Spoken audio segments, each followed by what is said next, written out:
और आज नारायण बोले ये बद्रिकाश्रम हमें दे दो, शिवजी बोले ले लो, मना नहीं है। पार्वती जी ने शिवजी को देखा, भोलेनाथ जी बोले मत घबरा, क्यों चिंता करती है, अपन तो शमशान के रहने वाले, कैलाश पे रहने वाले, अपने को घर की जरूरत क्या है। प्रभु फिर कहाँ रहेंगे? शंकर भगवान बोले ये किसने ले लिया तो दुनिया थोड़ी ना कम पड़ गई, चल अपन केदारनाथ पर रहेंगे। बद्रिकाश्रम नारायण को दे दिया, केदारनाथ पे जाकर शिवजी रहने लगे। भले रह लो। तो किसका था बद्रीनाथ? अरे बोलो तो शिव जी। भले तुम जाके वहां नारायण नारायण करो, बद्रिकाश्रम भगवान की जय बोलो, बद्री नारायण की जय बोलो, पर आज भी प्रमाण है बद्रीनाथ में अगर 41 दाने चने की दाल के पीले कपड़े में बांध कर जो शंकर भगवान के 41 बार नाम लेकर बद्रिकाश्रम को चढ़ाता है, आज भी उसकी मनोकामना पूरी हो जाती है। इसलिए बद्री नारायण में चने की दाल चढ़ती है। क्या चढ़ती है? चढ़ाई कि नहीं चढ़ाई? कभी गए हो आप लोग बद्रिकाश्रम? गए? कौन कौन गए? हाथ उठाओ। गए हो? चने की दाल चढ़ाई है वहां पर? ये देखो सब माताएं जानती है चने की दाल वहां चढ़ती है। क्यों चढ़ती है किसी को नहीं मालूम, पर उसका कारण यह शिव महापुराण में लिखा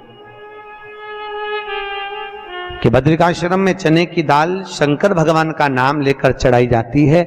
क्यों? क्योंकि जब जैसे दादी को स्वर्ण सीढ़ी चढ़ाते हैं, देखा स्वर्ण सीढ़ी चढ़ाते हैं तो चने की दाल बर्तन में भरते हैं, फिर उस पर सोने की सीढ़ी रखते हैं, तब वो स्वर्ण सीढ़ी चढ़ती है। उसी तरह जब हम किसी बच्चे को गोदी लेते हैं और उसको कोई दान देते हैं, अपना मकान अपनी जायदाद जब उसके नाम लिखते हैं, तो बच्चे को जब गोदी लिया जाता है तो सामने थाली में चने की दाल भरी जाती है। नामकरण संस्कार जब बच्चे का किया जाता है तो सामने थाली में चने की दाल रखी जाती है। क्यों? चने की दाल जब हम दान करते हैं तो स्वर्ण के बराबर दान का, प्रॉपर्टी के बराबर दान का लाभ जीव को प्राप्त होता है। आज भी नारायण के मंदिर में बद्रिकाश्रम में 41 दाने चने की दाल के देने पर, अब कोई 41 तो गिनता नहीं इसलिए पोटली में बांध कर ले जाता है, जितने हैं दे दो। शिव का नाम समर्पित करिए। हर हर भगवान शिव का नाम लेकर बद्रिकाश्रम में चने की दाल का दान। अच्छा, इसलिए केदारनाथ में जपा जाता है नारायण नारायण और बद्रिकाश्रम में जपा जाता है ओम नमः शिवाय। दोनों जगह विपरीत दशा है। केदारनाथ जी में क्या जपना चाहिए? श्रीमन नारायण, ओम नमो भगवते वासुदेवाय, श्री कृष्ण शरणम मम। ऐसे केदारनाथ जी में बैठकर भगवान का नाम का जाप करना चाहिए। और बद्रिकाश्रम में जब भी जाओ तो मुख से ओम नमः शिवाय, ओम नमः शिवाय। जैसे व्यक्ति का कोई काम नहीं हो रहा हो, बहुत दिन से लगे, बहुत समय से लगे, ये काम हो ही नहीं रहा, तो शंकर जी का नाम को उल्टा कर कर जपना चालू कर दो। नमः शिवाय ओम। सीधा नाम क्या है? ओम नमः शिवाय, शिवाय नमः ओम।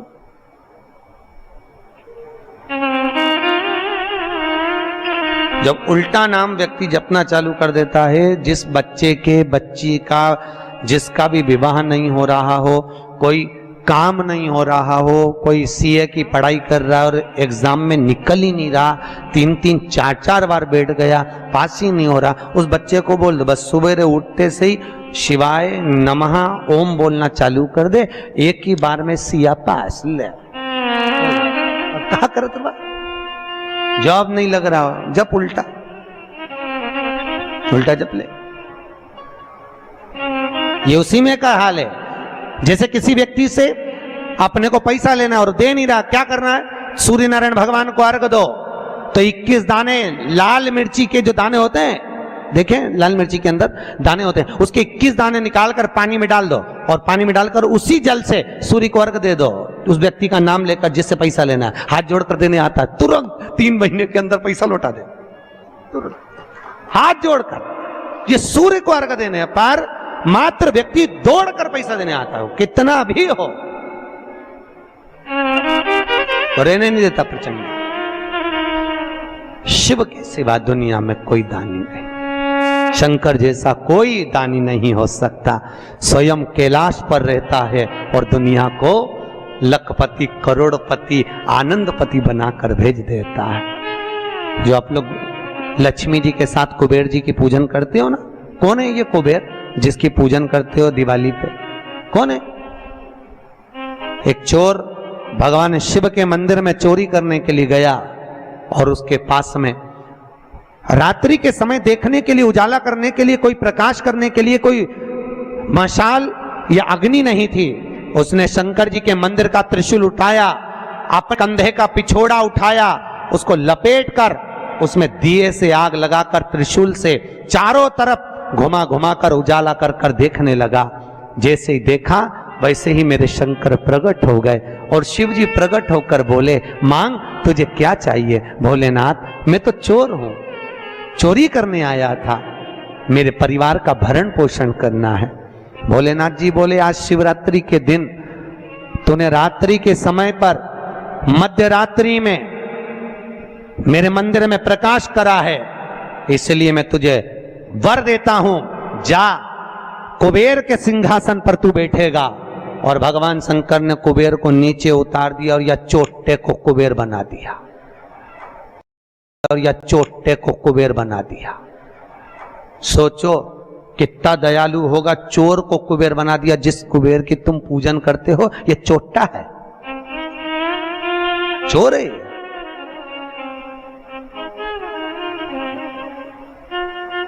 और यही कुबेर जब खूब धनपति बन गया, खूब अपार धन आ गया, तो इसने पूरे 33 करोड़ देवी देवताओं को निमंत्रण करने बुला लिया। आओ साहब हमारे यहाँ आकर भोजन करो। क्यों? सबको दिखाने के लिए हमारे यहाँ का राज सत्ता तो देखो कितनी है। अब वो चोर को कुबेर बना दिया, सबको बुलाया, सबको। और शंकर जी को बुलाना भूल गया। इतने में देवऋषि नारद जी वहीं से आ गए। नारद जी ने कहा, क्या बात है कुबेर जी? कुबेर जी बोले, आज हमारे यहाँ भोजन है, कल आप भी आना, बड़े प्रेम से पाना। नारद जी बोले, हम तो पालेंगे, पर ये तो बता चोटे, तेरे को जिसने कुबेर बनाया उसको बुलाया? कि महाराज मैं उसको भूल गया। होता है, दुनिया के लोगों की रीति है। जब व्यक्ति जिसके माध्यम से आगे बढ़ जाता है, बढ़ते चले गया, धनपति हो गया, सब कुछ बना लिया, पर जिसके पूंजी से, जिसके धन से, जिसकी संपदा से, जिसके आशीर्वाद से व्यक्ति आगे बढ़ता है, उसको व्यक्ति भूल जाता है। बस उसी को भूला, उसी को। बाबा कुबेर जी ने कहा मैं तो भूल गया, अब क्या करूं?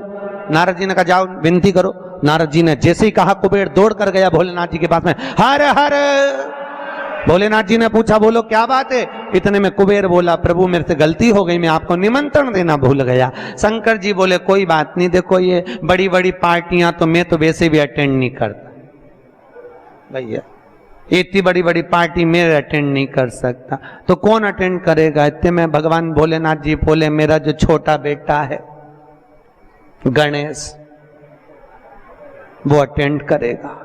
इतने में कुबेर बोला, प्रभु वो इतना सा तो रखा है, क्या खाएगा? इतना तो केना था। शंकर भगवान को हंसी आ गई, इसीलिए तो उसको अटेंड करने भेज रहा हूं, इसीलिए उसको भेज। वो क्या खाएगा?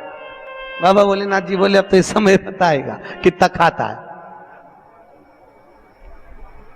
कार्तिकेय जी को गुस्सा आ गया। कार्तिकेय जी ने अंदर माता पार्वती से कहा, माँ माँ। माता पार्वती जी ने पूछा, क्या बात है? माँ घर का बड़ा बेटा कौन है?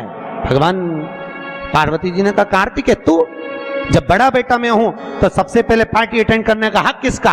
तेरा। तो शंकर जी ने, पिताजी ने गणेश जी को कुबेर भैया के यहाँ भोजन करने क्यों भेजा? शंकर जी आएंगे, उनसे पूछेंगे। भोलेनाथ जी जैसे ही आए, पार्वती ने पूछा, क्यों उपद्रव करवाते हो प्रभु, ये सब प्रपंचा क्यों करवाते हो? जब तुम्हारे दोनों बेटे बराबर हैं तो फिर ये बड़े को तुमने भेजा क्यों नहीं? इतने में शंकर जी बोले, मुझे मालूम है कहां पर कौन सी पार्टी में किसके घर किसको भेजना, लिफाफा लेके। मुझे सब मालूम, कौन सी शादी किसको अटेंड कराना है ये मुझे मालूम है, इसलिए मैंने गणेश जी को वहां भेजा। और गणेश जी से कहा, बेटा अच्छे से जीवना। गणेश जी बोले, पिताजी नाक कटाऊंगा नहीं, क्योंकि नाक मेरी लंबी है, तुम चिंता करो मत। जीवने बैठा तो उठूंगा नहीं जब तक आपकी सूचना आएगी नहीं। और गणेश जी महाराज पहुंच गए। शाम को 7 बजे भोजन का टाइम, 4 बजे पहुंच गए। और 4 बजे जैसे गणेश जी पहुंचे, आवाज लगाई कुबेर भैया, कुबेर भैया। अब जैसे बोले कुबेर भैया, तो कुबेर भैया तो नहीं आए, कुबेर जी की धर्म पत्नी निकलकर बाहर आ गई। और कुबेर जी की पत्नी ने कहा गणेश जी भोजन का टाइम तो 7 बजे। इतने में गणेश जी बोले भाभी जी सब लोग जिमने आ जाएंगे, मैं छोटा सा कहाँ बैठ के जिमूंगा, इसलिए आ गया। अंदर से कुबेर जी बोले अब आ गया है तो जिम लेने दो, अच्छा है जितने जिम के जाएंगे टाइम तो निकल जाएगा। और समय 33 करोड़ देवी देवता का भोजन बना, इसको जल्दी जल्दी जिमा जुमू के न चीत कर। ऐसे गणेश जी को बिठाया, आओ गणेश जी बैठो। भाभी ने कहा बैठो, गणेश जी बोले भाभी बैठ जाऊं, हाँ बैठ जा। चौकी लगा के गणेश जी के बिठा दिया। और अब थाली जैसे ही लगी, भाभी थाली लगा के लाई, गणेश जी खाते गए। जैसे खाते गए 33 करोड़ देवी देवता का भोजन 15 मिनट में निपटा गया। 33 करोड़।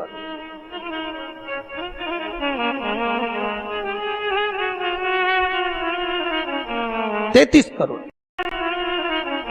33 करोड़। अब 33 करोड़ देवी देवता का भोजन जब 15 मिनट में निपटा, सारा भोजन खत्म। गणेश जी आवाज लगाए भाभी और ले आओ। भाभी गई तो चने की दाल की बोरी, चावल की बोरी, आटे की बोरी सूखी सूखी धरी आई। वो सूखा सूखा ही खा गया। घर का जितना माल था, दुकान का जितना माल, भंडारे का जितना माल सब खा गया। इतने में कुबेर जी की पत्नी दौड़ती दौड़ती गई, स्वामी स्वामी। स्वामी जी बोले क्या हो गया? कुबेर जी बोले हुआ क्या कि वो सब खा गया। कि कौन? तो कि वो गणेश। तो कि वो तो इतना सा था। तो वो इतना सा तो है पर तोन जोरदार है, सब खा गया। इतने में कुबेर जी नारद जी के पास पहुंचे तो नारद जी तो आनंद में लगे हुए थे, खूब अलमस्ती। नारद तो नारद, वो अलमस्ती में। श्रीमन्नारायण श्रीमन्नारायण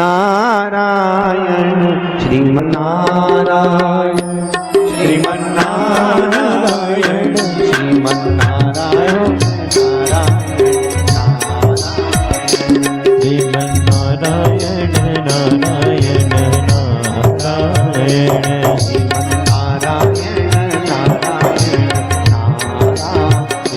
श्रीमन्नारायण नारायण नारायण। दोनों हाथों से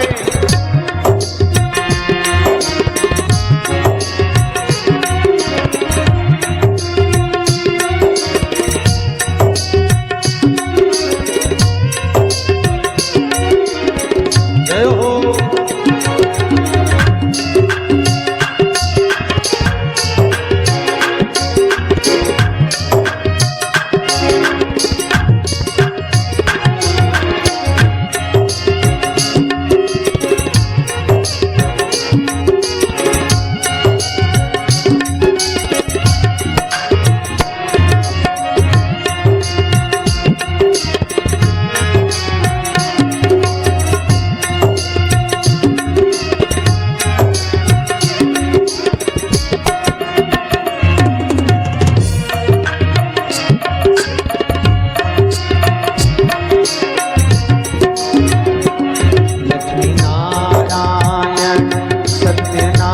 सत्यनारायण श्रीमन्नारायण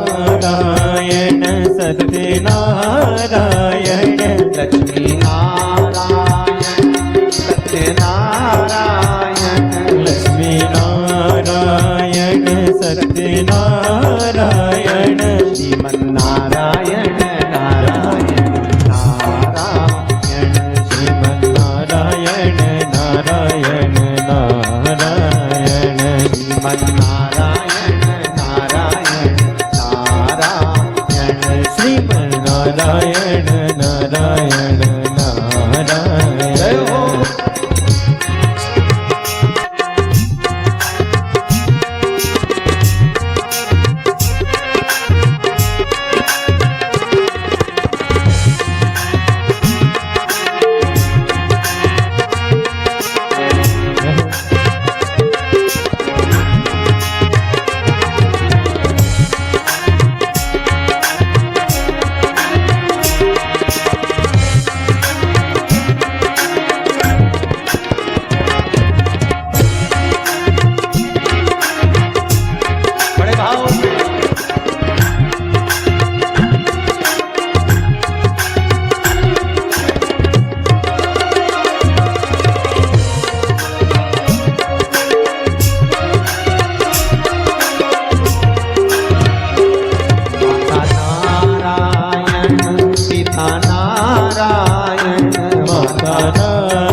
पिता नारायण, माता नारायण, पिता नारायण, माता नारायण, पिता नारायण, गुरु नारायण, नारायण, गुरु नारायण नारायण नारायण, गुरु नारायण, नारायण, नारायण, गुरु नारायण नारायण नारायण। श्री नारद जी महाराज के पास में कुबेर जी महाराज पहुंच गए। कुबेर जी ने कहा, नारद जी कुछ करुणा कर दो प्रभु, हमारे यहाँ का सारा भोजन कर गए वो गणेश जी महाराज, सारा भंडार खाली हो गया। इतने में नारद जी बोले, भैया उसको तो एक ही रोक सकता है। कौन? कौन रोकेगा? कौन? कौन रोकेगा? कि भोलेनाथ जी के सिवाय कोई नहीं रोक सकता। जाओ भोलेनाथ जी से विनती करो। और उसी समय पर कुबेर जी दौड़ कर गए भोलेनाथ जी के पास में। हे शिव, हे शंकर, हे कैलाशी, हे अविनाशी, हे भोलेनाथ। भोलेनाथ जी ने पूछा, बोलो क्या बात है कुबेर, तुम्हारा मुख उतरा हुआ है? कुबेर जी ने कहा, प्रभु वो गणेश जी। शंकर जी बोले, गणेश को क्या हो गया? वो दुनिया को सब कुछ कर देता, उसको क्या हो गया? कि उसको कुछ नहीं हुआ, जो कुछ हुआ 33 करोड़ देवी देवता को हुआ। कुछ बचा ही नहीं है, वो सब खा गया।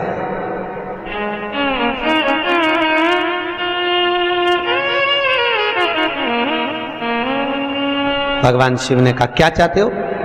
उनको जीमने से रोक दो प्रभु, कुछ बचा ही नहीं है, आप देखेंगे।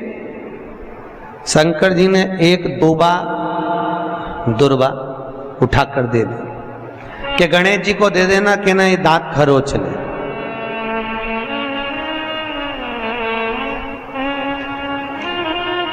कुबेर जी लेके एक दूबा चले। कुबेर जी ने सोचा खाया इतना है तो एक दूबा से क्या काम चलेगा। जाते जाते उन्होंने दूबा की गड्डी बना ली। आज भी नियम है, गणेश जी को ढेर सारी दूबा चढ़ाने की जरूरत नहीं है। शिव जी ने एक दुर्बा गणेश जी को दी थी, इसलिए एक दुर्बा गणेश जी को चढ़ा दो तो गणेश जी स्वीकार कर लेते हैं। ढेर सारी चढ़ाने से कोई लाभ नहीं है कि बहुत सारी चढ़ाएंगे तो गणेश जी राजी होंगे। तो कुबेर जी ने चलते चलते बहुत सारी उठा ली थी, गणेश जी को ले जाके दे दी। लो प्रभु, ये कहां चढ़ाते हैं दुर्बा? गणेश जी का जो दांत टूटा है उस दांत की ओर गणेश जी को दुर्बा समर्पित करी जाती है। इसलिए हमारे हिंदू धर्म में दो तरह के गणेश जी का प्रमाण कहा जाता है, एक राइट सूंड के गणेश, एक लेफ्ट सूंड के गणेश। राइट सूंड का जो गणेश होता है वो घर में रखा जाता है, और लेफ्ट सूंड का जो गणेश होता है वो अपने ऑफिस में, व्यापार की जगह पर, दुकान में, धंधे में, पानी में, सर्विस में, नौकरी में लेफ्ट सूंड का गणेश रखा जाता है। जिसकी दुकान, व्यापार, व्यवसाय में अगर राइट सूंड का गणेश रखा जाता है तो लक्ष्मी आती है पर टिकती नहीं है। इसलिए घर में सीधी सूंड का गणेश, और दुकान, व्यापार, व्यवसाय में, ऑफिस में उल्टी सूंड का, दो गणेश। तो इसका मतलब ये थोड़ी ना कि तुम्हारे घर में गणेश जी बैठा तो तुम उठा के बदल लिया, यहाँ कहाँ दिया, यहाँ कहाँ दिया। अब रखे रहने। हमेशा याद रखो, गणेश चतुर्थी के बाद अनंत चतुर्दशी पर जब गणेश जी का विसर्जन करते हैं तो गणेश जी की 2 धर्म पत्नियां, वैसे तो गणेश जी की कुल मिला के 5 पत्नी, कितनी है? गणेश जी की 5 पत्नी। पहली श्री, दूसरी तुष्टि, तीसरी पुष्टि, चौथी रिद्धि और 5वीं सिद्धि। कितनी है? 5। ये व्यक्ति के नाम के आगे जो लिखा रहता है ना श्रीमान, ये श्री संबोधन कहां से आया? और एक पीछे लिखते हैं, जैसे नाम के आगे लिखते हैं श्री और पीछे लगाते हैं जा में ई की मात्रा जी। लिखते हैं कि इधर नहीं लिखते? लिखते हैं श्रीमान अग्नि प्रसाद जी, श्रीमान बद्री प्रसाद जी, श्रीमान हरीश प्रसाद जी। तो श्री आगे क्यों आया और जी पीछे क्यों आया? कौन ने लगाया, किस लिए लगाया, कौन ने बताया कि आगे श्री लिखो? किसी के नाम के आगे जी लिख दे, पीछे श्री लिख दे, मर्जी अपनी, अपन कुछ भी लिख सकते। पर किसने कहा कि आगे श्री लिखो? क्योंकि गणेश जी महाराज जब विवाह करने जा रहे थे और गणेश जी की जब बारात जा रही थी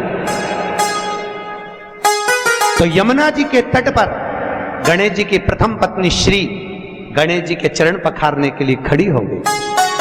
और प्रथम गिनती में जब गणेश जी चलने लगे तो श्री ने उनके चरणों को रोक लिया और कहा, प्रभु मैंने आपका आवाहन करा है, मैं आपको अपने पति के रूप में देखती हूं। भगवान गणेश जी ने कहा, तूने प्रथमता में मुझे पाया है, जिसके नाम के आगे तेरा संबोधन लगा रहेगा वो जगत में प्रसिद्ध होता जाएगा। इसलिए श्रीमान लिखा जाता है। अब जी का संबोधन कहां से आया वो भी समझ लीजिए। कई बुजुर्ग माताओं के तो आज तक व्रत चलते हैं, सही है गलत है? कई माताएं कहती हमारी सास ऐसी थी, इतनी बढ़िया गुरुजी, हमारी दादी सास ने ऐसा नियम बना दिया तो नियम चल रहा है। ये व्रत नहीं तो और क्या? जो सास दादी सास बना के चली गई वो नियम आज तक चल रहा है। ये व्रत ही तो है, उन्होंने अच्छा करा इसलिए नियम चल रहा है। तुम भी कुछ अच्छा करो, खूब प्रेम से बोलो, मीठा बोलो, अच्छा बोलो, तो तुम्हारी बहुएं भी कहेंगी हमारी सास इतना जोरदार बोलती थी, इतना जोरदार, तो तुम्हारे व्रत चालू हो जाए। अब तुम जब भी बोलो तो चामुंडा और चंद्र घंटा की तरह बोलो तो कौन व्रत करे? तुम कौन व्रत करे? मीठा, अच्छा बोलो, विद्वत्ता से परिपूर्ण बोलो, प्रखर। अब केवल एक मां, समय आया, श्री वेद व्यास जी ने वर्णन किया है शिव महापुराण का सुंदर लेख कानन। 24,000 श्लोक शिव महापुराण में है, 12 संहिता, 12 खंड है। देखो, भागवत की रचना वेद व्यास जी ने इसलिए करी कि वेद व्यास जी को अपने मन में आत्मा की शांति के लिए कुछ करना था, आत्म तृप्ति के, आत्मोद्धार के लिए। और जब आत्मोद्धार के लिए वेद व्यास जी ने श्रीमद् भागवत की रचना कर दी, उस रचना के बाद में जगत के लोगों को जगत कल्याण के लिए, जिसको देखो कोई तन दुखी, कोई मन दुखी, कोई धन बिन रहत उदास, तुलसी या संसार में सुखी राम का दास। भगवान वेद व्यास जी ने देखा दुनिया के लोग बड़े दुखी हैं, कोई धन से दुखी है, कोई तन से दुखी है, कोई मन से दुखी है, तो वेद व्यास जी ने सोचा अब करा क्या जाए। तब वेद व्यास जी ने उसी समय शिव महापुराण की रचना कर दी जगत के कल्याण में। जगत शिव महापुराण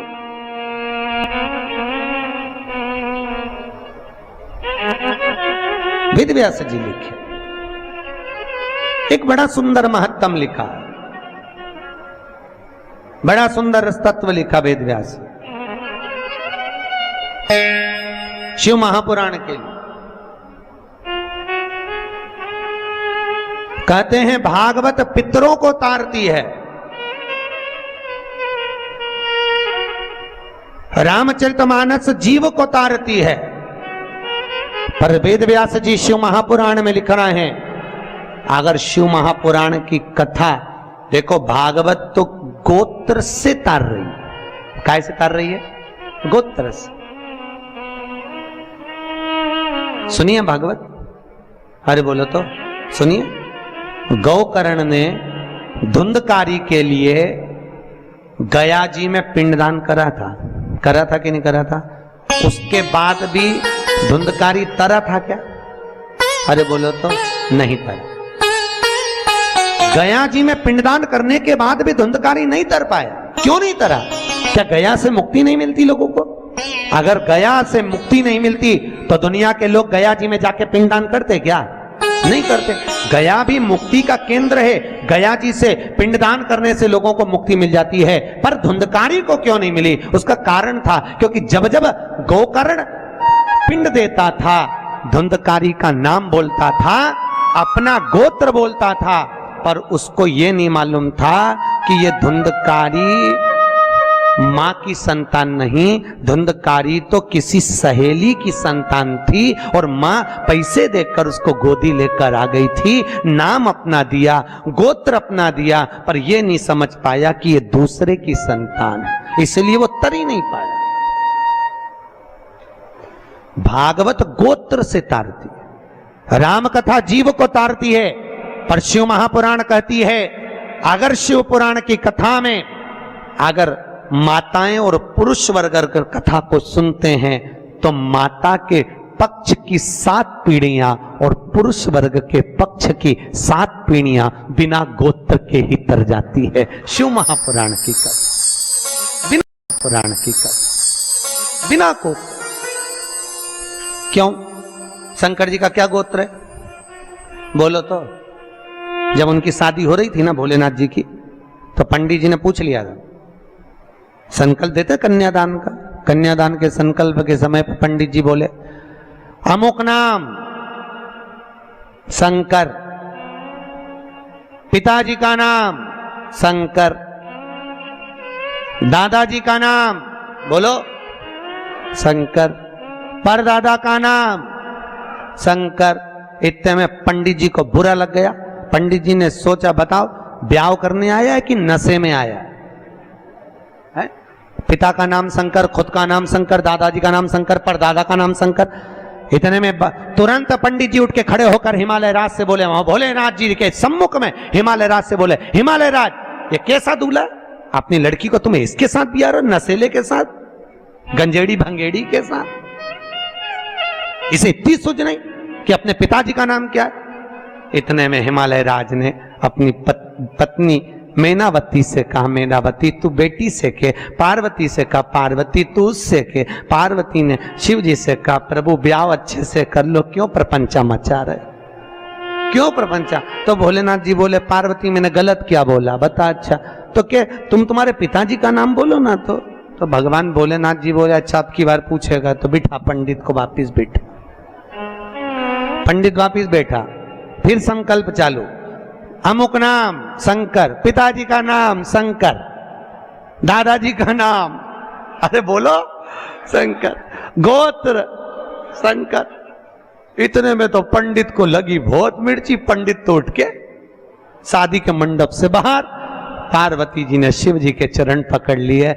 बड़ी मुश्किल से एक पंडित आया, क्योंकि तुम बारात ऐसी लाए थे सब देख के भग गए, एक ही बच्चा, तुम उसको भगा दोगे तो शादी कौन कराएगा? इतने में शंकर भगवान बोले, वो ही कराएगा जो भी भाग के गया, तो चिंता मत कर। शंकर जी ने गले में से हार को उतारा और कहा, जा रे जरा धोती में घुस जा। और जैसे ही बब्बा गया, और जैसे ही गया पंडित जी के पास, पंडित भाग के तुरंत और मंत्र बोलना चालू है, सब मंत्र बोले।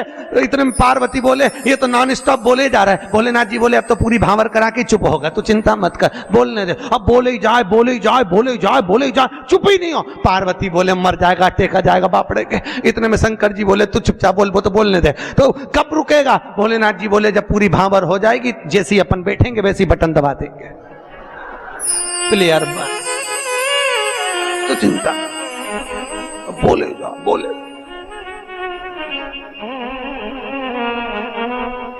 पार्वती बोली, अभी भी चुप नहीं हुआ। भोलेनाथ जी ने कहा, 7 भांवर हो गई, अब तो हार हार। और जैसे ही भोलेनाथ जी ने हाथ धरा बटन, अब नहीं बोला कुछ भी। शंकर जी ने पूछा, पंडित जी दक्षिणा? अब चुप हो ही बैठा, बोले तो बोलेगा, अगर बोल दे और दूसरा पप्पा भेज दे तो आप अब बोल के क्या आप तो बोल लेना, दक्षिण कहलवा।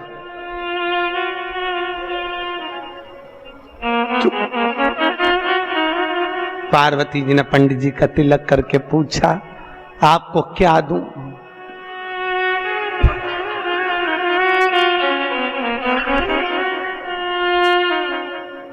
हिमालय राज पूछे पंडित जी कुछ तो ले लो।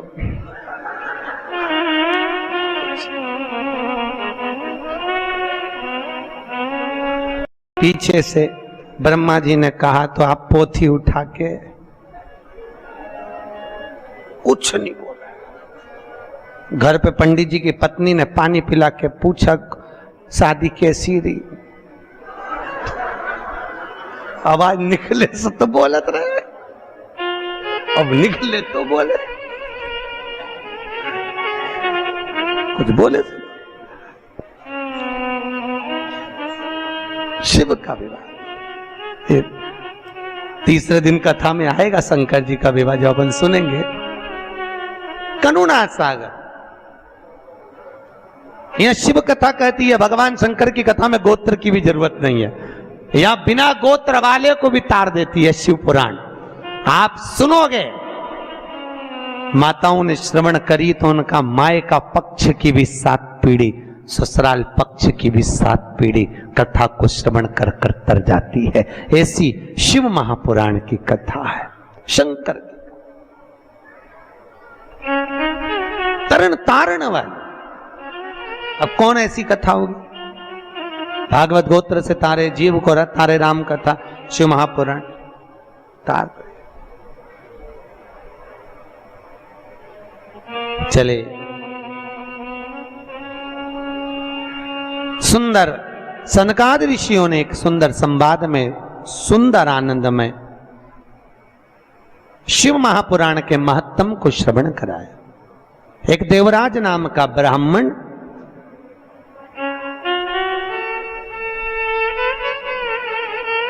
ब्राह्मण कर्म से वंचित रहा। देखो, हमारा जन्म जिस कुल में, जिस गोत्र में, जिस जगह पर हुआ है, हम उस वर्ण के अनुकूल रहे। ब्राह्मण का कर्म है शास्त्र पढ़ना, शास्त्र सुनाना। वैश्य का कर्म है धन एकत्रित करना। क्षत्रिय का कर्म है रक्षा करना। शूद्र का कर्म है इन तीनों वर्णों की सेवा। पर आज के जमाने में सब अपने अपने वर्ण से विभाजित हो गए। द्रौपदी के सम्मुख में एक प्रश्न आया था। द्रौपदी के सम्मुख में एक सामने एक प्रश्न आया था। अश्वत्थामा ने द्रौपदी के सोते हुए 5 पुत्रों का वध कर दिया। सुनिए कथा भागवत जी में, द्रौपदी के सोते हुए 5 पुत्रों का वध अश्वत्थामा ने करा।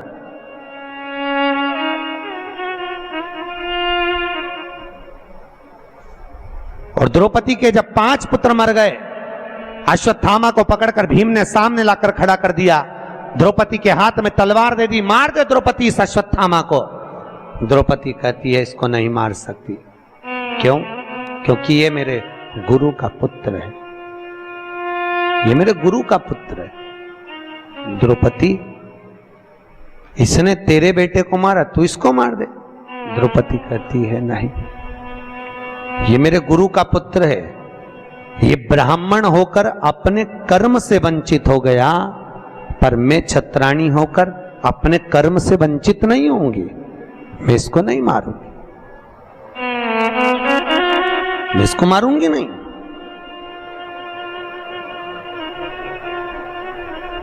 अरे इसने तेरे पुत्र को मारा, तू इसको मार दे। नहीं नहीं नहीं स्वामी, यह हमारी शास्त्र की रीति नहीं कहती कि कोई कुत्ता हमें काटे तो क्या हम कुत्ते को काट लें? ऐसा होता है क्या? अरे बोलो तो सही। पर घर में ऐसा ही होता है, सास ने कुछ बोला और बहू ने पलट के जवाब दिया, तो ये तो वही बात हो गई कि कुत्ता तुम्हें काटा तो तुम कुत्ता काट गई। बात तो यही है भैया।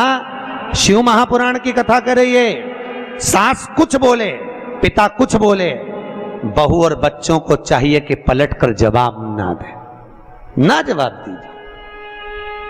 कई लोग कहते हैं हमारी सास हमें बहुत गाली देती है, महाराज हमारी सास बहुत अपशब्द बोलती है। बोलने दो। कई लोग कहते हैं हमारी सास हमें बहुत गाली देती है, महाराज हमारी सास बहुत अपशब्द बोलती है। बोलने दो।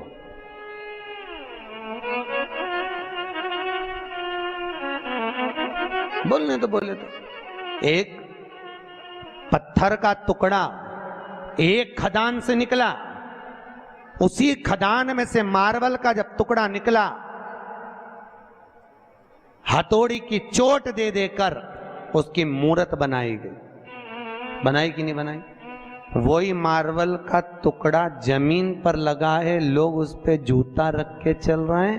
वही मार्बल की मूर्ति मंदिर में पूजा रही है। बस अंतर इतना है, जिसने चोट को सहन कर लिया वो मंदिर में पूजा गया, जो सहन नहीं कर पाया वो जूते खा रहा, वो जमीन पर लगा है। सास ससुर घर के बड़े हमको चोट दे दे कर तरासते हैं, पर हमारी आदत इतनी विचित्र है कि हम सास को ही तरास देते हैं, वो हमको तरास। महाराज बहुत अपशब्द बोलती है हमारी सास, बोलने दो, वो तुम्हें गाली दे, तुम आरती गाओ। तेरा तुझको अर्पण क्या लागे। महाराज जी वो हमको गाली दे और हम आरती गाएं, हाँ वो तुम्हें अपशब्द बोले, तुम उसके लिए भजन करो। अम्बे तू है जगदम्बे काली, जय हो गुलबर्गा वाली। काहे बोले? मीठा बोलिए, काहे को अपशब्द? कभी मत बोलो अपशब्द। शास्त्र कह रहा है, वैज्ञानिक रिसर्च में लगे, शास्त्र कहता है जो शब्द हमारे मुख से निकलते हैं, वैज्ञानिक कहते हैं 21 दिन के अंदर वही शब्द घूमकर वापस हमारे पास में आ जाते हैं। घूमने के बाद हम किसी को गाली देंगे वो घूमकर हमारे पास आने वाली है, हम किसी को अपशब्द कहेंगे वो घूमकर हमारे पास आएगा। इसलिए कहते हैं लोगों को भगवान का नाम दो, राम राम बोलो, जय श्री कृष्णा बोलो, जय महेश बोलो, तुम्हारी मर्जी पड़े वो बोलो, पर भगवत भजन में लीन रहिए।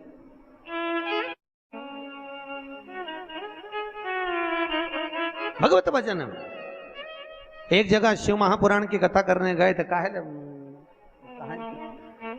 कौन सा स्थान था?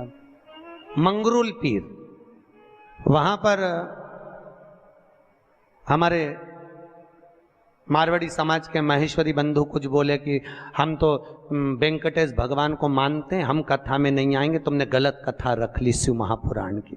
भैया यहां शास्त्र कह रहा है तुम महेश्वरी महेश के वंशज हो। सही है कि गलत है? अरे बोलो तो। महेश्वरी। पर आज के जमाने में लोग, सीधी सीधी बात, शास्त्र शिव जी के कितने लड़का लड़की थे?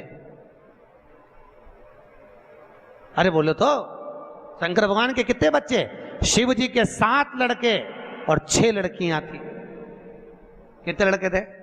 7 लड़के और 6 लड़कियां भगवान भोलेनाथ के।